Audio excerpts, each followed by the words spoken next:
Now, The Hunt Palmer Show. Waiting to rise again. You're listening to The Hunt Palmer Show. Brought to you by Corks, Cajun fried fish and shrimp on 104.5 ESPN Baton Rouge. This is the moment you've all been waiting for. Locking down the middle of the day. Live from the Raising Cane studio. This is Hunt Palmer.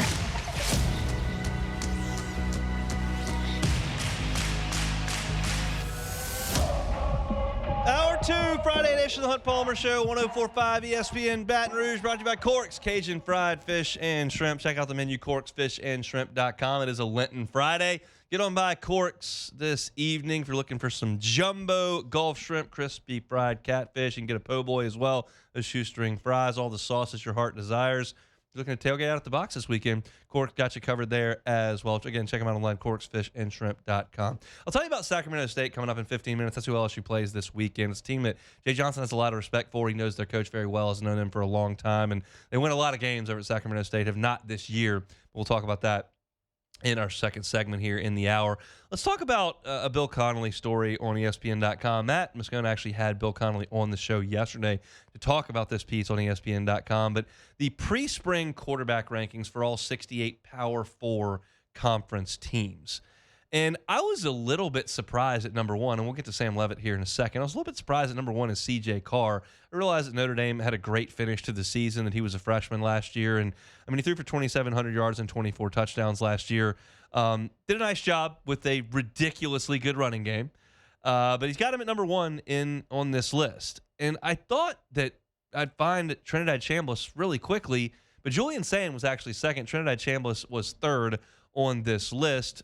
Arch Manning at 4, Jaden Mayava at 5, Dante Moore at Oregon at 6, Drew Mestemaker now for Oklahoma State at number 7, Gunnar Stockton at 8 with Georgia, Brendan Sorsby, who LSU brought in for a visit, is number 9 at Texas Tech, Byron Brown, South Florida transfer with Golish over to Auburn at number 10, Darian Mensah from Duke to Miami at number 11, Devin Dampier at Utah at 12, Josh Hoover at Indiana at 13, which brings us to number 14, where he files Sam Leavitt.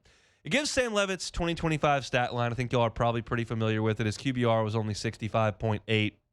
He threw for 1,628 yards last year, 10 touchdowns, 3 interceptions, completed 60.7% of his passes. That's 11.2 yards per completion, and then 429 sack rushing yards and 5 touchdowns.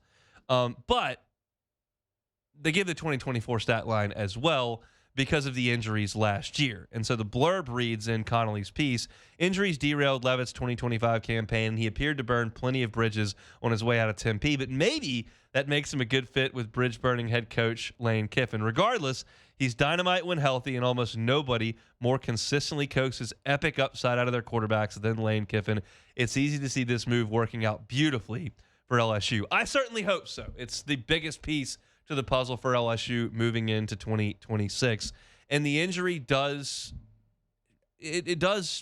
create a little bit of doubt. There's no question about that. But the talent is really exciting. And one of the things that is very obvious when you read about LSU for post-signing day blurbs or articles like this, or you hear talking heads, they talk about Leavitt, but immediately when you talk about Leavitt, you immediately tie him to Kiffin.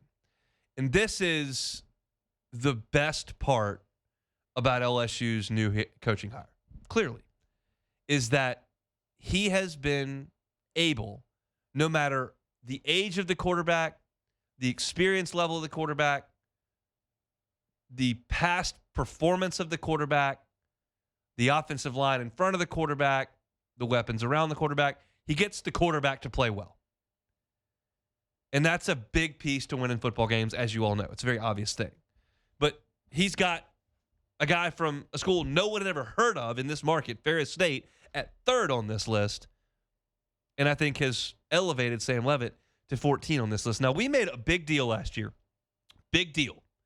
In the spring during football, in the summer at media days, in August during talking season, and certainly I am very, very guilty of this, made a big deal about how big an advantage Garrett Nussmeier was going to be to LSU as a 4,000-yard passer in a league that was turning over a lot of quarterbacks, And having that guy in place was going to be a big boon for LSU. Turns out he got hurt, didn't work out. So you don't know anything. But all we have to go off of is statistics from the past and then opinion pieces. We don't have the games in front of us. And I am comforted, to an extent, that LSU has a top 15 quarterback by Bill Connolly's metrics and opinion here. And as I look at the list, and I read it through for you, you would have heard it, but LSU only plays 2 quarterbacks listed ahead of Sam Leavitt on this list. That's Arch Manning at Texas, who will come to Tiger Stadium. He's ranked 4th. And, of course, Trinidad Chambliss, who LSU will visit in week 3 in Oxford.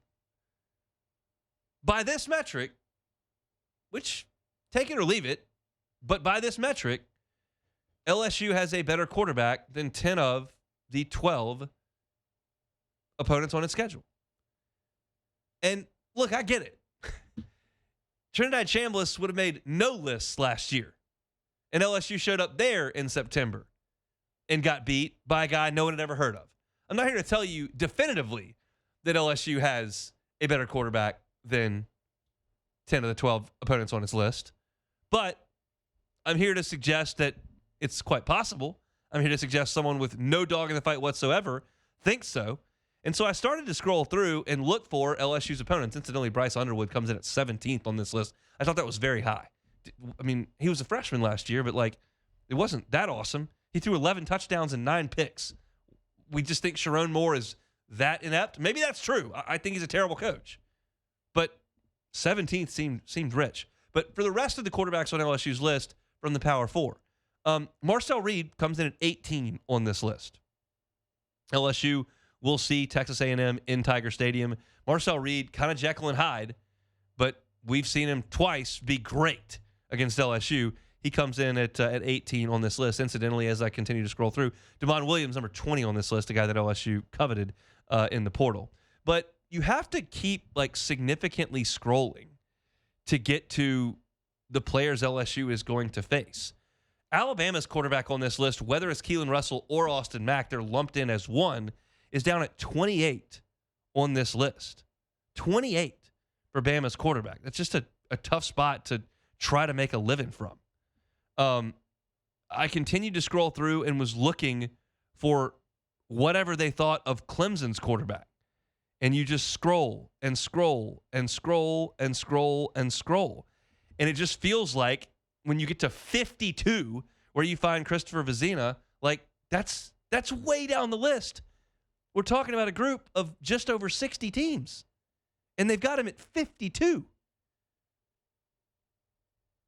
It's an article that I looked at, and my takeaway from it was not this is gospel or this guy's right or this guy's an idiot. It was just kind of a cursory glance at the deal going, okay, the feeling is LSU's got a talented quarterback who's got a great coach.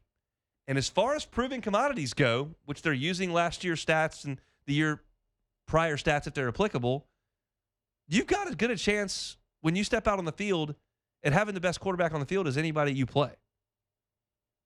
Because we got to keep in mind, when you put Chambliss at third, he doesn't have Lane Kiffin or Charlie Weiss anymore. Does his new coordinator from East Carolina get the same out of him? I'm not going to bet against it, but I don't feel as good about it. I'd feel a lot more scared of Trinidad Chambliss with his brain trust that got him to the college football playoff semifinals than I would the coaching staff that wasn't there. Arch Manning's good. Coming to Tiger Stadium, he's good. But for LSU not to have anybody else on the schedule in front of them, I take a little bit of solace in, and I think that's a really good spot to be in. Sam Leavitt at 14 feels like a good spot. Taylor, you're listening to me opine on this. How do we feel about Sam Leavitt in the top 15, but not necessarily considered in the top 5 or 6? I'm fine because, like you said, talent-wise, we know what he is. He's coming off of an injury.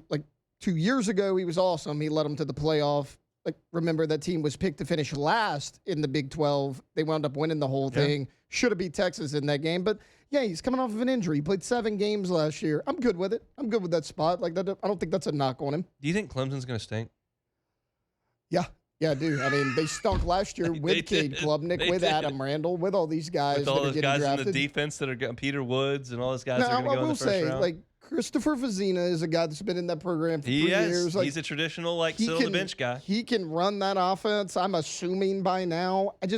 We talked about all the weapons they had returning last year. Like, their top 3 receivers are back. Your 3-year starter quarterback's back. It didn't matter because they don't keep up with the popular trends of college football. Nope. So they're behind the 8 ball. Might as well have had Devo on that committee in Washington, D.C. If we're gonna get Urban Meyer involved, let's get people that were really good in 2016. Bring them all up there. You need Dabo for the anti-opinion. The dissenting opinion. Yes. I think Dabo would have been the first one to speak, too, though. He would have been like, I got to get this off my chest. Let me go first. He'd be like, guys, I know I'm only from little old Clemson, but I got to tell you, NIL is awful. It's awful. NIL, we're in the name, image, and likeness of Christ here at Clemson, which I'm for, but it's not going to help you win a ton of games. You probably need to pay the players. Yeah. LSU pays Sam Levitt. He's 14th on the list. That's a look at college football here for the day. LSU will play Sacramento State in baseball coming up this weekend. I got a little preview of Sacramento State and how this matchup plays out for LSU. We'll do that when we come back. The Hunt Palmer Show. Go take a tour at Marucci. Speaking of bats, LSU needs to swing the bats this weekend. They got bats from Marucci. They need to swing them. If you want to go see where the official bat of Major League Baseball is made, go to Marucci. They make 1,200 of them a day. It's a cool tour for 2 reasons. One, it's cool to see how the bats are made. 2, it's really cool to see what the story is when you talk about Marucci. They started this in a backyard shed. They now supply the best hitters in the world with bats all over the world. It's an incredible story right here in Baton Rouge. 2 former big leaders, their athletic trainer. 22 years later, here it is. Go check them out. You can get a ticket at maruccisports.com/campus-tour. And every ticket to the tour comes with a 20% discount in the Campus Tour store and in the Hitter's House. So if you want to get that 20% off, get a tour, get that discount. Everybody wins. Take your youth softball team, take your youth baseball team, take the kiddos, go yourself. It's a cool, cool spot over there at Marucci. Check them out online at maruccisports.com. You're listening to The Hunt Palmer Show, brought to you by Corks, Cajun Fried Fish and Shrimp.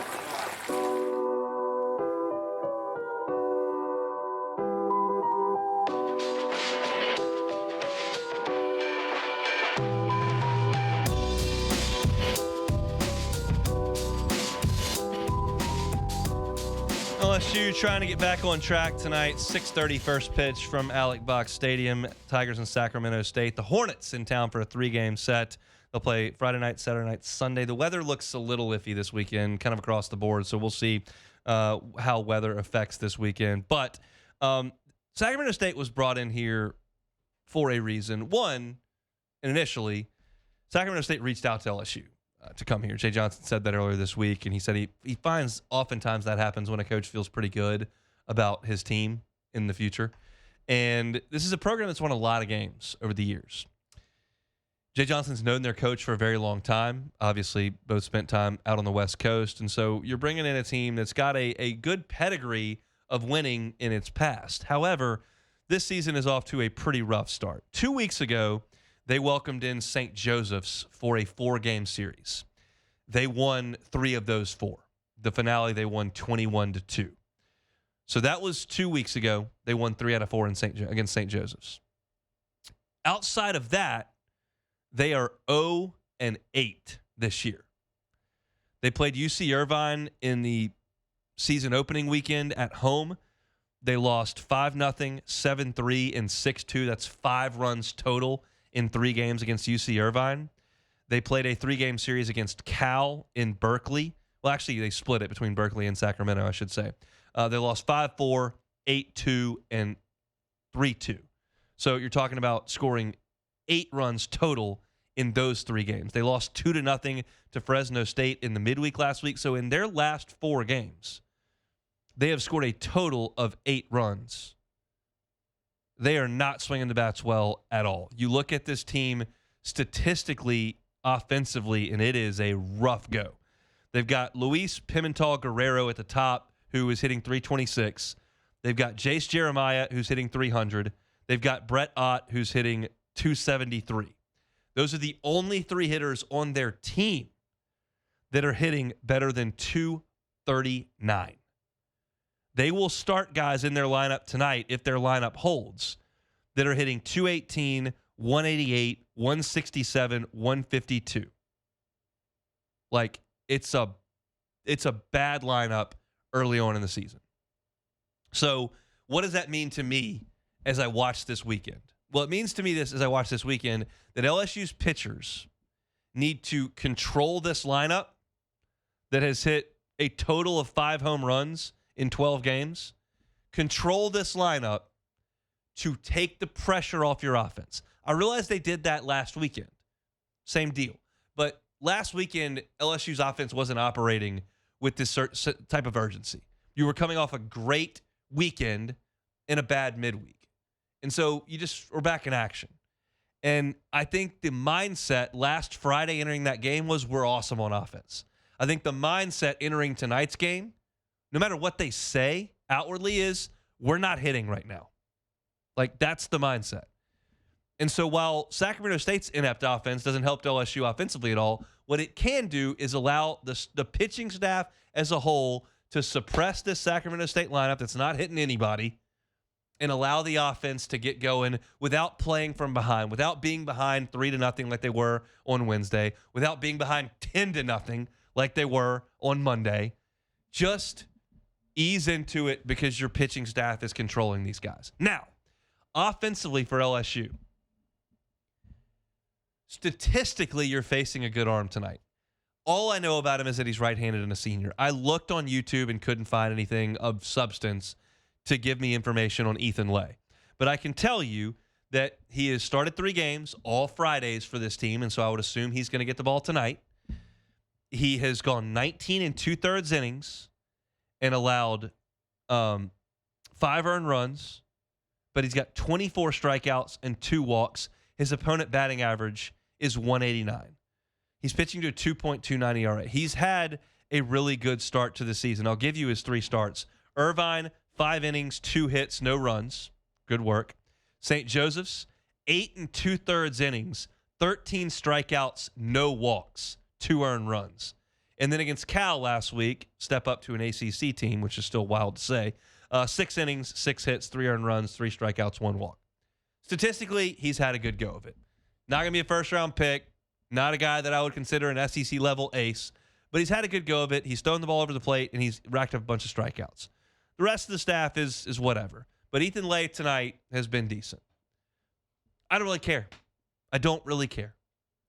This is about LSU going out there and finding itself again before league play. This was the open of my show an hour and 22 minutes ago, and it still stands as I sit here right now. You're facing a right-handed pitcher tonight. That means your top 4 in the order are very likely to be Derek Curiel, Jake Brown, Zach York, and Stephen Milam in some order. They'll all be hitting left-handed. Set the tone. Set the tone. I think it would do LSU a world of good if they went out there tonight and Kason Evans went out there 1-2-3 with 2 strikeouts, and then Curiel, Milam, York, Brown, whatever order, shake them up in a hat and throw them out there, whatever order, those 4 put 2 runs on the board. Give me 2 walks and a double. Give me back-to-back homers. Give me a double and a homer. Give me a hit by pitch, a double, wild pitch, and a 3-run homer. Give me something in the first inning to exhale. This is something I said at the top of the show, and as I say most of the time, if you've been with us for an hour and a half, I appreciate it. If the audience has turned over, this is news to you. And it may apply to you in the stadium tonight. This place is a little bit tense right now based on offensive performance for a week. I think the team will be a little bit tense based on offensive performance for a week. When the breakthrough happens, and I'm telling you, they're not going to go out there this weekend and score 2 runs, 3 runs, 2 runs. That will not happen against Sacramento State this weekend in that stadium. It's not. There will be a breakthrough. There will be a crooked number inning. There will be an 8-9 run game at some point that is coming this weekend. And I think when it does, the crowd is going to applaud and lift these guys up. Right now, it's tense. And when I say that, I don't mean to overreact. I don't mean to impose upon people my feelings. I mean to highlight the fact that this place cares a lot about baseball. that expectations entering this year were sky high, that expectations after 2 weeks were sky high, and that this has been a jarring 6-game stretch for LSU. And 6 games is different than 6 innings, and 6 games is different than 6 weeks too. But it is 6 games, and they've struggled. The crowd is going to be there to uplift LSU over the weekend when something happens. I would just prefer that come earlier rather than later. And my guess is it's going to come from the stars, and they're going to dig in first. You got guys that are fighting it down this lineup, and I think it's just going to need to come from your dudes. And I feel like that's going to happen. Hopefully tonight, maybe tomorrow, maybe Sunday, but it's a weird deal entering a weekend series. This has not been the case, I don't remember, in my time down here in Baton Rouge. It's a weird situation for me personally, looking at this weekend and feeling better about LSU's starting pitcher on Saturday and Sunday than I do on Friday. That's just a very, very odd occurrence. That may flip entering next week if Evans just absolutely shoves this weekend. Keep in mind, he should have retired his last 8 last weekend. He found a groove after the crooked number. But Moore has been great 2 out of 3 and good all 3. And Schmidt was brilliant last week. So I actually feel as the weekend goes on, LSU's pitching might even get a little bit stronger. That's my opinion right now. So this one carries a lot of weight because you're going into it with a starter that hasn't had his brilliant outing yet. Moore has had a couple, and Schmidt had one last week. Evans hasn't had one yet, and you're facing a pitcher who's thrown the ball really well. So it's an interesting spot tonight for the Tigers. It's a spot they should handle. I think the pitching staff should be ready to go. Jay Johnson's going to treat this like an SEC weekend. He's going to go to his big bullets. You're not going to have a bunch of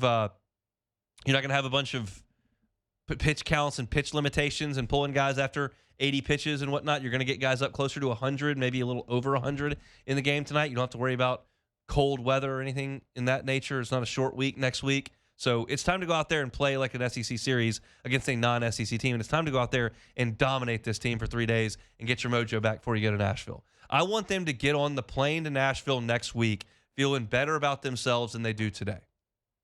Whether that's reasonable or not, based on a performance against a team that's 3-9, you can be the judge of that. But kids have interesting psyches. And when things go really, really good, they can get really high. When things don't, they can get really low. And I'm not suggesting LSU's low right now in any way. We talked to Gavin Guidry after the game. We talked to Jay Johnson. I told y'all yesterday that I sensed some optimism in his voice. But I think performance is the best way to breed confidence, and tonight they need to get some of that. And I think they will. I think they'll be just fine this weekend. I think they're going to sweep, and I think they're going to put together some good at-bats, some good games offensively, and I think they'll get things rolling. But they need to do it, because if you mess around this weekend and don't play well, all of a sudden that doubt creeps in even further, and you can go on the road and struggle against Vanderbilt, and now all of a sudden we've got a situation on our hands. I don't want to get to that a week and a half from now. Just get out in front of it against a Sacramento State team you should handle and put some wins on the board and get ready for next week with Creighton and Vanderbilt. So let's look at LSU and Sacramento State this weekend on the dime. We'll take a time out. We got 30 minutes left to go this week. It's the Hunt Palmer Show. The Hunt Palmer Show. Swing Easy Golf Club in Baton Rouge. Swing Easy, GCBR.com. I mentioned earlier that the weather might not be great all weekend long. If you had a tee time and think that may be in jeopardy because there may be some wet weather, Swing Easy Golf Club's happy to have you. Won't have a rain out there. Go into one of their private bays. Doors even shut there. You can hang out with your friends. You can drink some cold beers, some seltzers, glass of wine, put TV on, play some tunes, play Pebble Beach, work on your game. You card a score, the whole deal. You chip and putt. It's a lot of fun. If you've never tried simulator golf and you're looking to get into golf this spring as the weather warms up, check out Swing Easy. It's on Segan at Perkins. Great place to hang out. Great place to work on your game. Great place to hang with friends. Great place to entertain clients. You can be a member at Swing Easy Golf Club, which comes with a number of hours free every single month if you're a member at Swing Easy. Go by and see them. Segan at Perkins. Swing Easy Golf Club. Online. SwingEasyGCBR.com. You're listening to the Hunt Palmer Show. Brought to you by Quirks, Cajun fried fish and shrimp.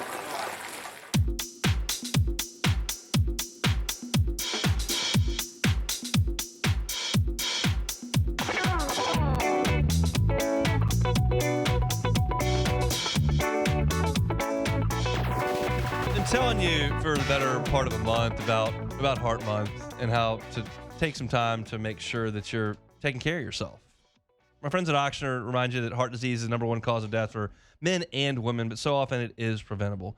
Avoid smoking, limit your alcohol intake, try to stay active with regular exercise and eat a balanced diet rich in fruits, vegetables, whole grains, manage your stress, get enough sleep. Maybe as important as all of that is making sure you get your regular checkups because they matter. Early detection and guidance can keep you on track for a healthy heart. So schedule your primary care appointment at ochsner.org/brprimary. That's ochsner.org/brprimary.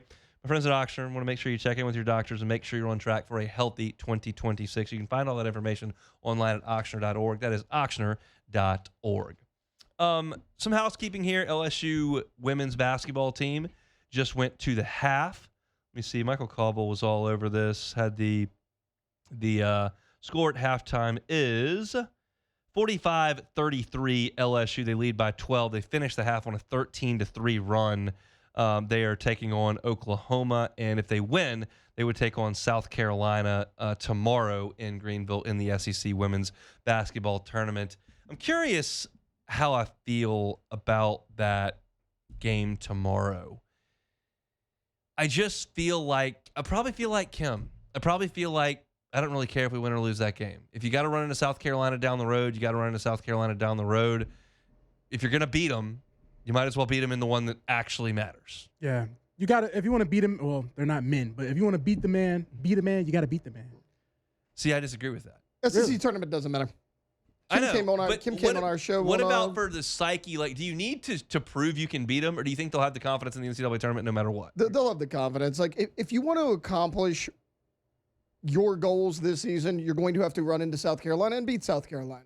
You're not going to have a Caitlin Clark at Iowa and bail you out. Do you feel like your chances are better to only beat them once, so you don't want to blow that in the SEC tournament games? So just lose. You've lost 18 in a row. Am I confident they can go on a 2-game winning streak? Is that high? All right, that's reasonable. I'll say this. I watched every dribble of the South Carolina LSU game in the PMAC, and LSU can play with them. Like, I didn't see anything in that game that was flukish other than Flau'jae missing them free throws. Well, that was different. And then the Tessa girl throwing them in from all over the Steph yard Curry. and not hitting the rim 4 times in a row in the first half was something to behold. I don't know if she's going to do that every time. So I think LSU can play with them. We'll see. That game is very likely to happen come tomorrow. Just an interesting Friday topic here in our last full segment of the show that I wanted to get to. The Texans agreed to an extension with Danielle Hunter. It is 1 year, $40.1 million, including a $30.7 million signing bonus. And Danielle Hunter, I'm not great at this, but I think he's got a pretty reasonable chance to make the Hall of Fame. Yeah, he has 100 sacks. So he's in an exclusive club right there by himself. And that got me thinking, whether he makes the Hall of Fame or not, this is as unlikely a positive professional career from an LSU athlete as I can remember. He's in a group with these that I come up with off the top of my head. Garrett Temple, who was a good college player. He played on a Final Four team as a freshman and an SEC championship team as a senior. He became a good shooter. He was a great defender, but did I think he was going to play damn near 20 years in the NBA? No. I did not. So certainly Garrett Temple comes to mind.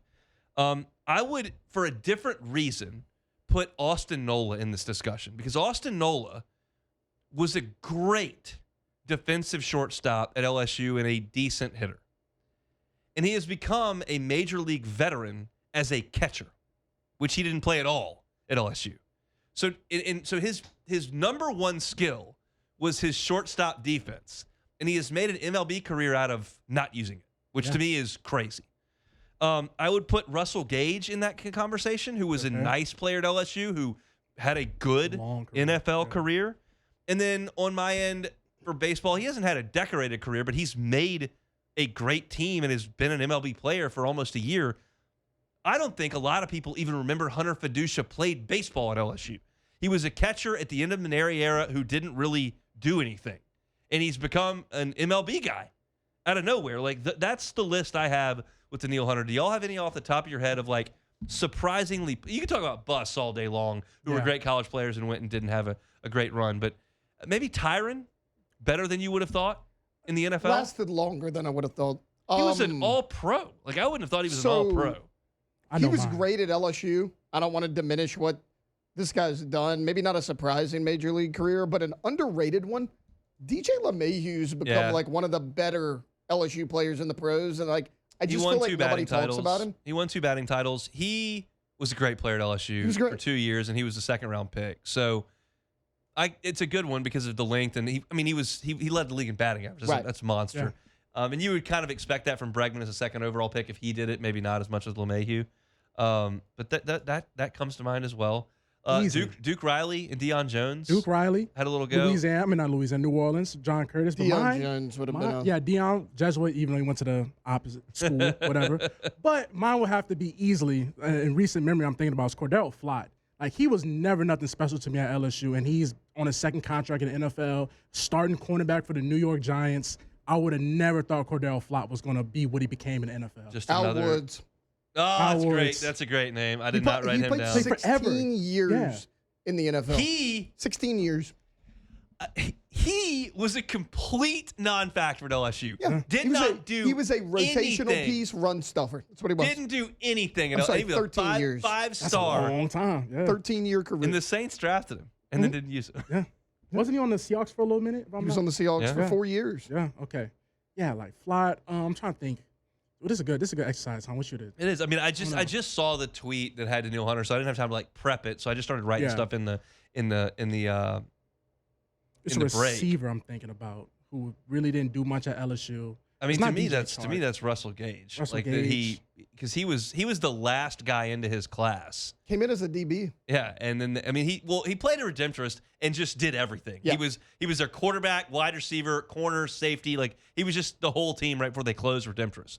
And then he came to LSU and kind of carved a little role in the Etling teams, and then all of a sudden has had a nice career in the NFL. I have one. Arden Key. The fact he's still in the NFL. He was really good at LSU, but he flamed out. But the fact he's still around in the league, like he's still getting contract. I think he was on the Titans last year, if I'm not mistaken. Arden Key. So I've got one. I just thought of one as well, and this is the worst deal. And I've gotten to know him because he's come to some Football Fridays at Lod Cook. Great guy. And I think he would agree with me on this to an extent. I think he would actually probably agree with most of me on this. Elite high school player. Okay. Pretty long NFL career. Not as good as he would have thought at LSU. Russell Shepard. I thought of Shepard. Now, Russell Shepard was better at LSU than the people driving around listening to us right now think. He made some big plays. He had a big long run against Alabama. He scored a couple touchdowns against North Carolina in that opener. He had a huge run against Auburn as a freshman. He scored some touchdowns on the national championship game team in 2011. He was not a non-factor. He just wasn't the number one player in the nation like he was a junior in high school. Yeah. And so that drove people the wrong way. But then he made it as a special teamer and a fifth receiver in the NFL and played for I think like 6-7 years. Yeah.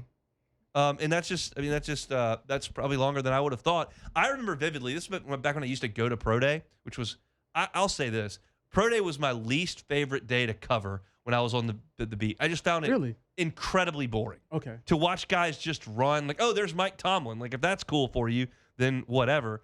But, I found Pro Day to be so boring. But one of the things I vividly remember from Pro Day was Russell Shepard going through DB drills. Yes. Is like, this guy's just doing anything he can do to try to find a way onto a training camp somewhere. And he made a lot more than that. So that's one that comes to mind. Is Kelvin Joseph still in it? Well, even though he transferred from LSU, is he still in the NFL? I don't know. I mean, he went to I know he's on the Cowboys. I know he's on the Cowboys for a little minute. Yeah. That's part of the – he was a big-time recruit when they pulled him in and then ended up at Kentucky. Man. Yeah. There's been a pipeline from LSU Javonte Smart. I say, Scholarville. I think that's a fairly comprehensive list of the surprising professional careers. Austin Nola, Garrett Temple, Daniil Hunter, Hunter Fiducia, Russell Gage, Al Woods, Russell Shepard. That's probably, I can't think of anybody else off the top of my head that's no, well, I guess here's one. Although he was pretty good at LSU, but he became like a superstar for different reasons than on his field. But Brian Wilson, the closer for the Giants, was like a nice pitcher at LSU, and he became like a World Series level closer. So that's another one that came to mind. If you got more, throw them in the Bayou Ford chat. We'll get to them in our last segment. We got one more to go here. I just got a text that my my child's air conditioner went out at school. That's not great. Day's almost over with. Not good for a nearly 1-year-old. So let's go scoop him up here in 15 minutes. But we got to close things out. We'll do that next. The Hunt Palmer Show. Go check out my friends at Fabry Chevrolet GMC. They're online at fabrychevrolet.com. Remember that website, fabrychevrolet.com, because the entire inventory is online there at fabrychevrolet.com. You're looking for an SUV. They got Chevy Tahoes, Chevy Suburbans. They got them. Looking for an SUV on the GMC side? They got you. Yukons, Denali's, they are all right there on Highway 61 in St. Francisville. And you're in Point Capee Parish, head on over. You're there in the Felicianas. You know where it is right there on Highway 61. But I would tell you, if you're here in Baton Rouge, Alyssa and I were up there in St. Francisville on Saturday. It's a quick drive right up the road. And if you're looking for great deals on trucks, they've got them up to $11,000 off Silverados, up to $13,000 off Sierras. They've got a great inventory there in St. Francisville on Highway 61. And you know with the Fabry family, you're going to get incredible customer service. You're going to get a great buying experience. And that's not always the case when you go buy a vehicle. I know people that are petrified to walk on a lot because they're going to be pressured. And it's not going to happen at Fabry Chevrolet GMC. It's going to be pleasant. It's going to be wonderful. The Fabry family knows it because they've been at it for 35 years here in our market. So go check them out on Highway 61 in St. Francisville. It's Fabry Chevrolet GMC, fabrychevrolet.com. You're listening to The Hunt Palmer Show. Brought to you by Corks, Cajun Fried Fish and Shrimp.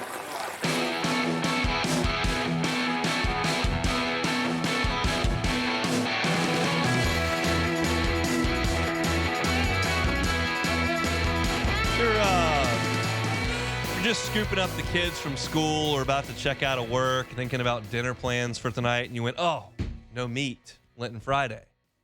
Got you covered. Corks, Cajun Fried Fish and Shrimp, happy to help you on these Lenten Fridays or any day for that matter. They got phenomenal fried seafood over there at Corks. You got the jumbo Gulf shrimp, crispy, clean fried catfish, shoestring fries, and they got great po' boys as well. Get on by. Pick up some dinner for the whole family over at Corks. They're on Government between Foster and Jefferson.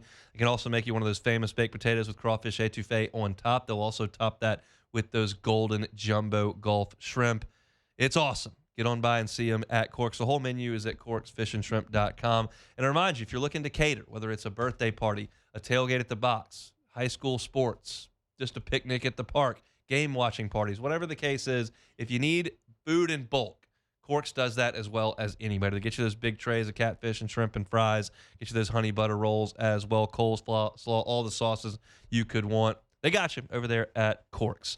Score update from Greenville. Gave you one in the last segment. We'll continue to update you as LSU leads Oklahoma 47-35, a 12-point lead for the Tigers in the quarterfinal of the SEC tournament. Just about 8 minutes to go in the third quarter there. If the Tigers should advance, they would play South Carolina tomorrow in the semis. So we'll keep you up to date there on Matt's show, and I would imagine they'll be able to finish this thing off, and we'll see LSU in South Carolina edition number 2 tomorrow in the SEC women's basketball tournament. LSU and Texas A&M tomorrow in the PMAC. Didn't talk about that at all today. A&M's going to press a lot and shoot a lot of threes, and I doubt LSU will keep up. I hope they do. I hope they win. I think that'd be great. But feels like LSU's got 2 more games left in its basketball season. So I'll be writing about it tomorrow on LouisianaSports.net, but I'm probably not talking about it on the show today. Instead, we'll just close out. We'll take it or leave it. Take it or leave it. Take it or leave it. Take it or leave it. Today's hottest stories in sports, news, and sometimes even Hunt's life. The question is, will he take them or leave them? All right, so the Cleveland Browns are processing. They're trying to convert Deshaun Watson's salary, the full amount. They'll convert $44 million of his salary into a bonus, clearing $35 million of cap space. Watson is entering the final year of his contract with the Browns and could be in the mix to start games in 2026.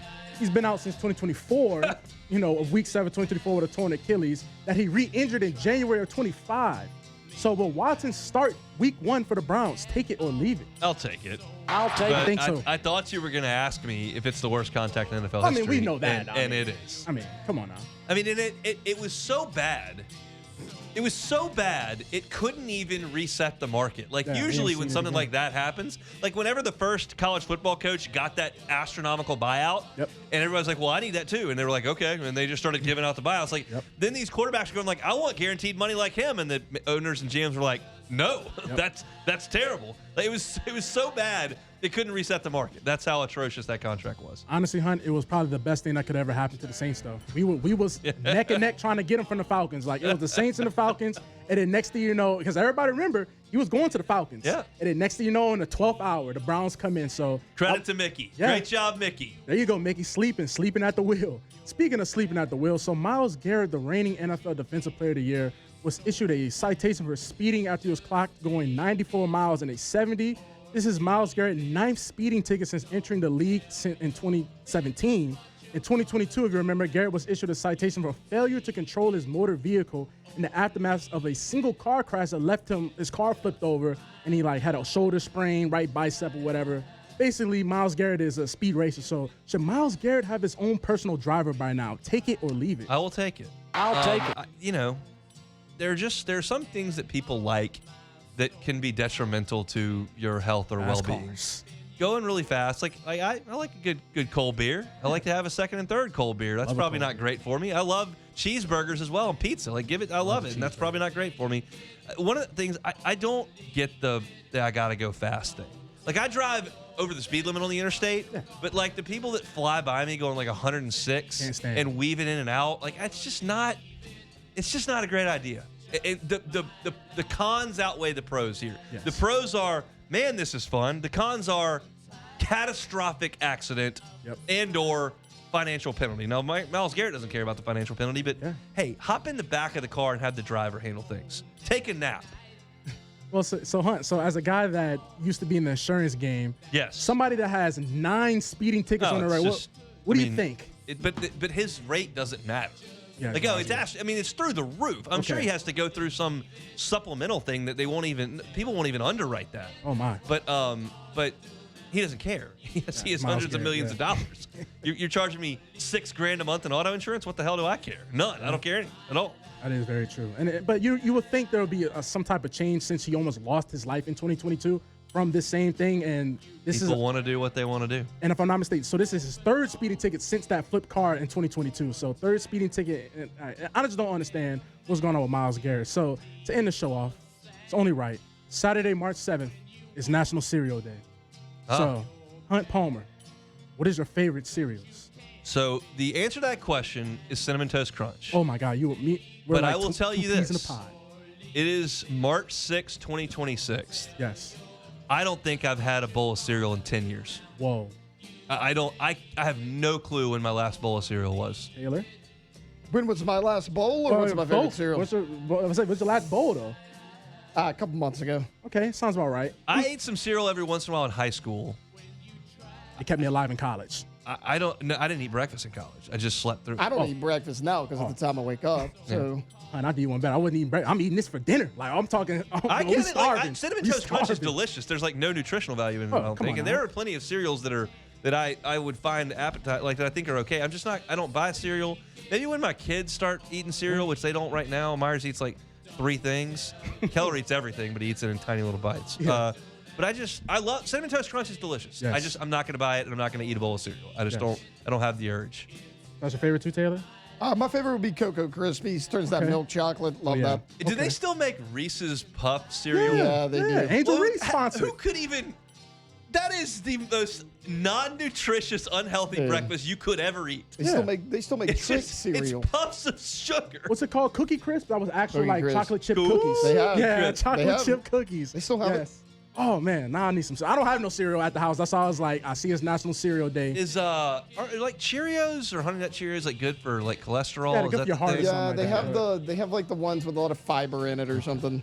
That's I need cool. to get involved with that. If it doesn't have some animated character on the front, it's not really cereal. So who cares? My grandparents, it used to be a big deal when they picked us up to go out to their house out in the country when we were little. They would buy the variety packs of cereals that we used to call it little boxes of cereal because they were literally little box. They would come in the 8-pack. And then, of course, me and Grace or my sister are fighting over who gets the Apple Jacks, who gets the Cinnamon Toast Crunch. Just laugh with the raisin bran and the corn pops. Yeah, did not want the corn pops. Did not want the corn pops. I know exactly what you're talking about. We would fight over it. So then all of a sudden they show up with 2. Yeah. So you can't run out of one. That's classic grandparents. We'll just buy more. What are these $10 a piece, you got it. Literally. Yeah, so that's cereal talk for today. That's it for Take It or Leave It. All right, let's see what the Tigers can do on the diamond this weekend. I'm optimistic. I know that the vibes are not super good right now, but good news is at some point during the season, the vibes are always not going to be good, and hopefully they can shake back against the Sacramento State team that has not played well. I want to see Case and Evans. I want to see all three pitchers suppress a bad hitting lineup, and at some point this weekend, they're going to bust loose. I just hope it's early tonight. Missed any of the show? Catch it on demand wherever you find your sound. Hunt on LSU for all our LSU content. Hunt on Saints for all our Saints content. Matt's going to drive you home next one after further review. Y'all have a wonderful, safe, and happy weekend. We're back Monday recapping baseball and women's basketball on The Hunt Palmer Show. The Hunt Palmer Show. Lifetime Roofing, LifetimeRoofingLA.com, LifetimeRoofingLA.com. We understand at Lifetime Roofing, like, hey, look, a roof can be a large investment. Financing can be something that really, really helps out. So if you're looking to finance a whole new roof, maybe you're looking to sell your home, got to get a new roof, and there's not a claim involved. That's okay. Financing is available up to 18 months. If there is a claim involved and you've got a large deductible that you'd like to finance, they can do that at LifetimeRoofingLA.com. And when they come and put that new roof on your home, as of January 1st, they can offer a lifetime workmanship warranty. Lifetime workmanship warranty. That includes the workmanship, obviously, and the materials, which are backed by CertainTeed, one of the oldest and most trusted names in building materials. Want to remind y'all, if you're looking for gutters, Lifetime Roofing. If you're looking for siding and windows, Lifetime Roofing, they can do it. Check them out online at LifetimeRoofingLA.com. That's LifetimeRoofingLA.com.